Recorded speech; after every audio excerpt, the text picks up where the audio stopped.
मेरा नाम अभिषेक है। मेरा इस दुनिया में कोई नहीं था सिर्फ मेरी एक बहन के अलावा। हमारे माता पिता तो हमें छोड़कर इस दुनिया से दूर जा चुके थे। मैं खुद ही अपनी बहन की शादी कर दी थी। वह खुशी खुशी अपना जीवन गुजार रही थी। मैं यह मुंबई में नौकरी कर रहा था और नहीं रह रहा था। मैंने यहाँ किराए पर एक फ्लैट ले लिया था और मेरी नौकरी आम आदमी की तरह बहुत अच्छी चल रही थी। मेरी बहन कभी कभी मेरे घर आ जाती थी और मेरे घर के सारे काम करके अपने ससुराल चली जाती थी। लेकिन इन दिनों उसके प्रेगनेंसी के दिन चल रहे थे, वह मेरे घर नहीं आ सकती थी। वैसे तो मैं घर के सारे काम कर लिया था पता, लेकिन जब कोई घरेलू औरत काम करती थी वह अपने हिसाब से करती थी।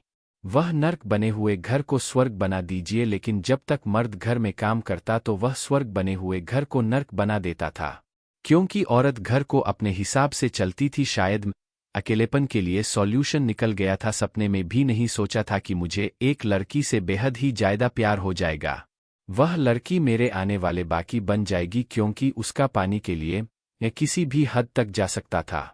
मुझे नहीं पता था कि मैं जिस लड़की को पाने की कोशिश कर रहा हूं उसकी ख्वाहिश पूरे करते करते मेरे साथ एक दिन यह सब कुछ हो जाएगा। इसके बारे में मैंने कभी नहीं सोचा होगा, क्योंकि जिस लड़की से मैं प्यार करता था उसने मेरे साथ मेरी फीलिंग्स को भी ठोकर मार दी थी। लेकिन फिर भी मैंने उसकी खुशी को मुद्देनजर रखते हुए उसे उसके हाल पर छोड़ दिया था और अपना दिल पक्का कर लिया था, क्योंकि मेरी बीवी मेरे साथ। मेरी शादी को अभी 6 महीने गुजरे थे। मेरी पत्नी मेरे साथ बहुत ही ज्यादा खुश थी। मैं अपनी जिंदगी का यह स्पेशल टाइम गुजर रहा था। वह टाइम मेरे लिए ऐसा था जिसको याद करके मैं मुस्कुराता हूं। मुझे अपनी बीवी कुशल से बहुत ज्यादा प्यार था, क्योंकि वह बहुत ज्यादा खूबसूरत थी। वह इतनी ज्यादा खूबसूरत थी, क्या करूं, उसे कोई भी देखा तो उसे पर फिदा हो जाता था। भगवान ने उसे फुर्सत में बनाया था। उसकी खूबसूरती इतनी थी कि मैं हर वक्त उसकी खूबसूरती की तारीफ करता रहता था। कुशल को अपनी खूबसूरती पर बहुत ही ज्यादा नाज था। वह अपनी खूबसूरती पर बहुत ही ज्यादा घमंड करती थी और इसी वजह से वह किसी को मुंह तक नहीं लगाया करती थी। लेकिन मुझे उसकी आदत बहुत ही ज्यादा पसंद आई थी और मैं सोच लिया था कि मैं इसी लड़की से शादी करूंगा।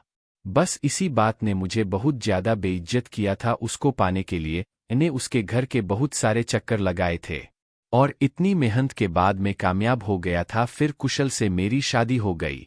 कुशल से शादी करने के बाद मैं अपने आप को दुनिया का सबसे खुशकिस्मत इंसान समझने लगा था और यह मेरे लिए बहुत ही सौभाग्य की बात थी कि सबसे खूबसूरत लड़की से मेरी शादी हो गई और फिर वह मुझे बहुत ही ज्यादा पसंद थी। मैंने जिसे चाहा उसे पा लिया था। अब मैं चाहता था कि मैं कुशल से जितना प्यार करता हूं कुशल भी मुझे उतना प्यार करने लगे। मैं चाहता था कि मेरी वजह से कुशल को कोई भी परेशानी ना हो। उसकी हर डिमांड को पूरा करना चाहता था।